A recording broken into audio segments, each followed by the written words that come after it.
अस्सलाम वालेकुम। मौलाना फजल रहमान जी इस वक्त में आप कह लें कि टाउन के दूल्हा हैं और उनको डिस्कस किया जा रहा है, जबकि 2 दिन पहले तक खान साहब दूल्हा थे कि कोई भी व्लाग, कोई भी मामला, कोई भी बहस जो है वो इमरान खान से हटती नहीं थी। इस वक्त में मौलाना फजल रहमान के ऊपर से जो ना सुई हट नहीं रही, जिसको देखो वो डिस्कस कर रहा है। अब मैं आपको थोड़ी सी बात बताता हूँ जिसको अगर आप मेरे व्लॉग्स पुराने देखेंगे ना, एग्जैक्टली ये वही सिचुएशन होगी, क्योंकि मैं जो बात करता हूँ तो वो इंटेलेक्चुअल्स की बात को सुन के करता हूँ, और वो करता हूँ कि जो सियासत के पीछे असल सियासत चल रही है वो क्या है। फरवरी 2024 के इलेक्शन होते हैं और पूरा का पूरा इलेक्शन जो है ना, आप कह लें कि मुतनाज़ा इलेक्शन है। होता क्या है कि मियां मोहम्मद नवाज शरीफ को मैदान में लाया जाता है। 2021 से एक एक चीज़ में आपको बता चुका, किस तरीके से राब्ते हुए, क्या हुआ, या उसका कुछ थोड़ा सा झलक बता चुका। मियां साहब को क्या कहा गया, मियां साहब ने ट्रस्ट किया, उन्होंने कहा कि मैं ये करूँगा, आप ये करेंगे, यानी कि आप अब सियासत में मुदाखलत नहीं करेंगे। बिल्कुल वजाहत के साथ कहा, उन्होंने कहा जी नहीं करेंगे, आप इस मुल्क को बचाएं। मियां साहब मैदान में उतर गए। पीपल्स पार्टी, शहबाज शरीफ साहब और ये एक जगह पे हो गए। मेरी बात किसी को बुरी लगे या अच्छी लगे, ये एक जगह पे हो गए। इन्होंने कहा कि अब हमने क्योंकि सियासत अपने तौर पे करनी है, तो शहबाज शरीफ साहब को कहा था कि मैं वज़ीर आज़म बनूं, मैं बेहतर चॉइस हूँ। आप सलमान शहबाज के, आप हमज़ा शहबाज के, आप सलमान शहबाज साहब की बेगम साहबा के, और सब के जो है ना, आप याद करें वो बयानात और ट्वीट्स, और वो तो आपको समझ में आएगा ये क्या थे कि भाई वाह, इस्टेब्लिशमेंट के लिए तो क्या बेहतर चॉइस है शहबाज शरीफ साहब, जो 18 माह की हुकूमत थी। हालांकि 18 माह की हुकूमत लेने के चक्कर में बहुत सारे लोग थे कि बिल्कुल नहीं, बस लो वजारत उज़्मा संभालो और असम्बली तोड़ दो, या वजारत उज़्मा संभालो और ये कहो कि हम एक भी वजारत नहीं रखेंगे, पीपल्स पार्टी संभाले। लेकिन वहाँ पर शहबाज शरीफ साहब और कि जी मैं हूँगा वज़ीर आज़म, सदर जरदारी सदर बनेंगे, और जनाब क्या कहते हैं, वजारत खारजा के ऊपर ये बिलावल साहब ही कंटिन्यू करेंगे, और फिर उसके बाद हम चलेंगे और मियाँ साहब को बतौर ज़मानत रखेंगे, मरीम नवाज़ को हम गलियों में छोड़ देंगे कि चिख्ती चलाती रहे। यही सारी सूरत हाल थी। बुग़्ज़, हसद और ये जो है ना, हर चीज़ बिल्कुल वजाहत के साथ। हो सकता है मेरी बातें दुरुस्त ना लग रही है, उसके अंदर इन्होंने सौदा किस किस का किया था। अब जहन पे जोर डालना, एक एक बात आपको याद आएगी, ये सबकी आंखों के सामने हुआ था, क्योंकि ये मैं आपको बिल्कुल वजाहत के साथ बताऊं। जितनी अब आ जाते हैं वहां से हटके आगे आए तो यानी कि आप कह लें कि ये सितंबर से बात शुरू होती है 2021 से। अक्टूबर में, नवंबर और दिसंबर के अवाइल के अंदर जो है ना, गारंटी आ जाती है कि ऐसा ही होगा, और मियाँ साहब कहते हैं गो एड, और फिर तैयारी शुरू होती है। पीपल्स पार्टी और शहबाज शरीफ साहब और ये सारे आगे बढ़ते हैं। शाहिद खाकान अब्बासी को बताया जाता है कि जी अगर वज़ीर आज़म बनेंगे तो आप बनेंगे। शाहिद खाकान अब्बासी साहब आगे आगे होते हैं, सारे काम होते हैं, और उसके बाद जब तैयारी मुकम्मल हो जाती है, यानी कि वो कदम उठ जाते हैं कि जिससे मियाँ साहब पीछे नहीं हट सकते थे, मियाँ मोहम्मद नवाज शरीफ पीछे नहीं हट सकते, तो जरदारी साहब कहते हैं जी हमारा वज़ीर आज़म तो जो ना का नुमाइंदा जो है ना, वो शहबाज शरीफ साहब होंगे। उसको दोहराते हैं जनाब बिलावल जरदारी साहब, और फिर मियाँ साहब खामोश होते हैं। ये है वो मुरव्वत जहां मियाँ मोहम्मद नवाज शरीफ को जवाब देना होगा, तारीख को भी जवाब देना होगा और अल्लाह को भी जवाब देना होगा, कि वो अपने भाई के सामने जो है ना खामोश हो जाते हैं और समझाते हैं ना करो, ये ना करो, इसके नताइज ठीक नहीं होंगे, तुम जानते नहीं हो इनको। लेकिन शहबाज शरीफ साहब तो शहबाज शरीफ साहब हैं।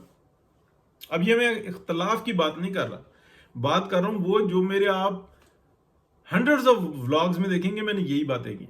फिर उसके बाद यानी कि आते हैं 18 माह की जो हुकूमत बनती है, उसमें ये होता है कि PMLN को इतना कमज़ोर करना है, ऐसी हुकूमत बने कि नवाज शरीफ ना लें, और मैं फिर कसमा कुर्सी में जो है ना वज़ीर आज़म का उम्मीदवार बन जाऊंगा। शहबाज शरीफ साहब की 100% चॉइस को जो है ना इस्टेब्लिशमेंट पूरा करती है।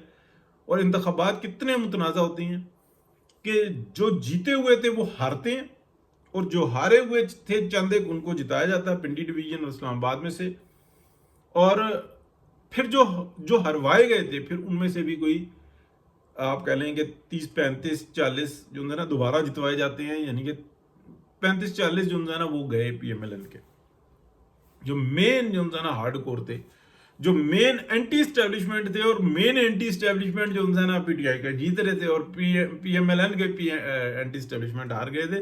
اس کے اوپر دنیا جو ہے نا وہ کہتی ہے تھو تمہارے اوپر، تمہاری عقلوں کے اوپر، کہ تمہیں اتنی بڑی سی بات سمجھ میں نہیں آ رہی، اتنی سادی سی بات سمجھ میں نہیں آ رہی کہ یہ ہوا کیا.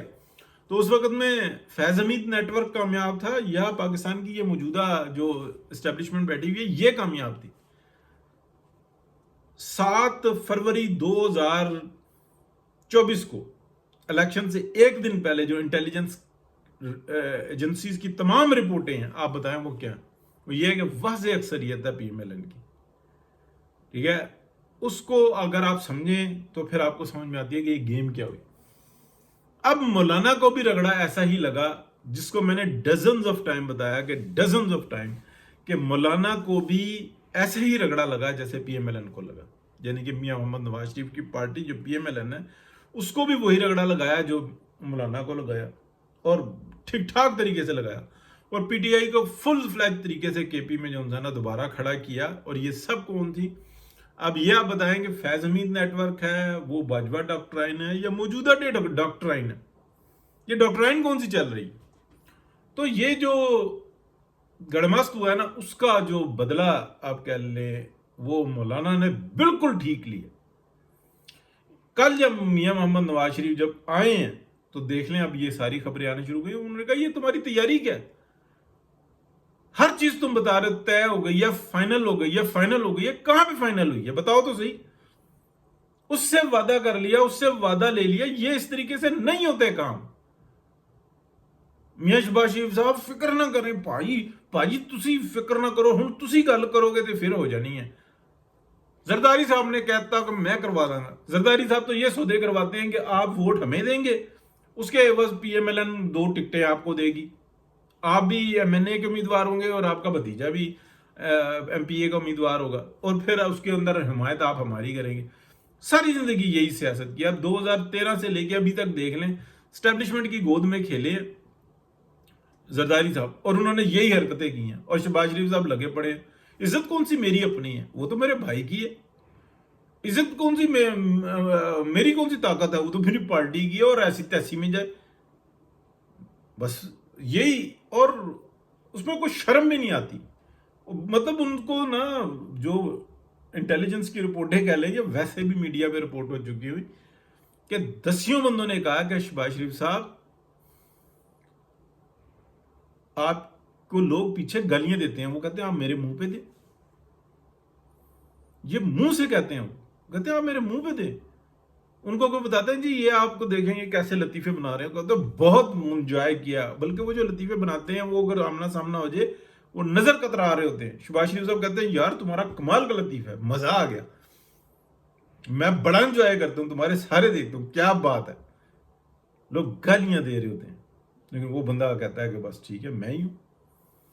تو اب مجبوری ہے، میاں صاحب بھی اور مریم نواز بھی وہ لے کے ساتھ میں چل رہے ہیں، لیکن اگلا بندہ کہتا ہے کہ میں پیچھے ہٹ جاؤں، پاسبل ہی نہیں ہے. تو یہ ہے جی مولانا نے بالکل جو ٹھیک کیا وہی ہوگا. اور ایک اور بات ذہن میں رکھیں، ابھی پلان بی جو ہے نا جو میاں نواز شریف کا، اس کے اندر جب شروع ہوگا نا سیاست سے بالکل سائیڈ پہ ہوں گے شہباز شریف صاحب. ان کے ہوتے ہوئے میاں صاحب عمل درآمد کریں گے نہیں. بزرگ ہو چکے ہوئے ہیں اور ان سے بہت کام لیا جا سکتا ہے، لیکن وہ پھر یہ جو ہے نا کام چلتے نہیں ہیں. یہ جو کچن کیبنٹ والی باتیں ہیں نا تو یہ پیچھے رہ گئی ہیں. ہاں اس ساری دھمتر کے اندر جو جس نے بہت بڑا لاس اٹھایا اس 2024 کے الیکشن کے بعد، وہ ڈار صاحب نے اٹھایا. ڈار صاحب سے بھی جو ہے نا میاں نواز شریف راضی نہیں ہے. مطلب وہ جو اعتماد تھا نا وہ اب نہیں ہے. کچھ چیزیں ایسی ہیں اندر خانے کہ جو ابھی تک سامنے نہیں آئی ہیں، جس کے بارے میں میری تصدیق نہیں ہے، لیکن 2-3 जगह से ये बात ज़रूर है कि मियाँ साहब बहुत सारे लोगों से नाराज़ हैं। वो एक जगह पे फोकस किए हुए हैं कि मरियम को कहते हैं कि ये काम करो, ये काम करो, ये काम करो, ये काम करो, पब्लिक इसका जो है ना रिवार्ड देगी, ये अल्लाह पाक राज़ी होगा, और पब्लिक जो है ना देखना फिर तुम्हारे साथ उठ के कैसे आएगी। जब किसी एक फैमिली के घर में जाते हो ना, यानी कि जो हमारे यहाँ जो रिवायती ख़ानदान है पंजाब के अंदर, जो हमारे 3 बड़े ख़ानदान हैं, रंधावे हो गए, और ये एक एक जो ख़ानदान है ना, जब उसके अंदर जब जाते हैं ना एक एक पॉकेट के अंदर, वो बहुत आपको जो है ना उसका रिवार्ड देते हैं, और वो इज्जत रखते हैं। इज्जत वाले लोग हैं पंजाबी, तो वो इज्जत रखते हैं, वो हर एक को वेलकम करते हैं, वो हर एक से जी जान से के साथ चलते हैं, तो वो भूलते नहीं हैं। तो स्पेशली पंजाब की खिदमत के ऊपर लगाया हुआ है मरीम नवाज को, और वो डटी हुई हैं। देखें क्या हालात है। पिछले दिनों एक स्टेटमेंट दी थी, टका के दी थी, पता लगा था कि कोई बोला है। ये तो जिस तरीके से काम कर रहे हैं, इनको तो मशवरा देना ना अपने आप को गाली देने के बराबर है, जो ये इस वक्त में सूरत हाल बनी हुई है। तो ख्वाजा आसिफ साहब ने भी कल बिल्कुल ठीक कहा था कि मौलाना ने जो मांगा है वो तुम दे नहीं सकते।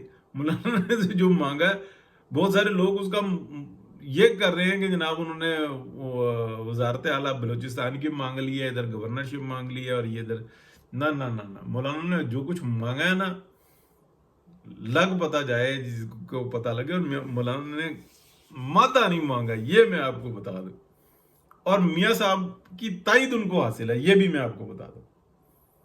ये बड़ी पक्की ठक्की बंदे की खबर है। कहते हैं मौलाना ने जो कुछ किया ना, तो मियाँ साहब से को उन्होंने बताया कि भाई मियाँ साहब मैं तो फिर जी कीता है। मियाँ साहब ने कहा ठीक किया। अब वो ये होती है बात कि वो सामने सामने मियाँ साहब भी कहेंगे मौलाना आज जाए ना, मेरा छोटा भाई है, देखिए ना उनको शौक है। और डरने की बात नहीं है। प्लान बी जब आएगा ना, तो बहुत सारों के दांत खट्टे होंगे, और वही पाकिस्तान को बचाएगा। हाँ, अगर गलबा इसी तरह से जारी रहा तो फिर ठीक है। और एक एक चीज की जो प्लानिंग होती है ना, जो इधर से इधर की साइड से होती है, यानी कि फैज नेटवर्क की तरफ से होती है, वो पाकिस्तान से नहीं होती। इतने इंटेलेक्ट वो उनको कह लें कि शातिर लोग हैं वो लोग, कि वो सैकड़ों हजारों साल का ना उनके पास तजर्बा है। बहुत शुक्रिया जी, अल्लाह हाफिज।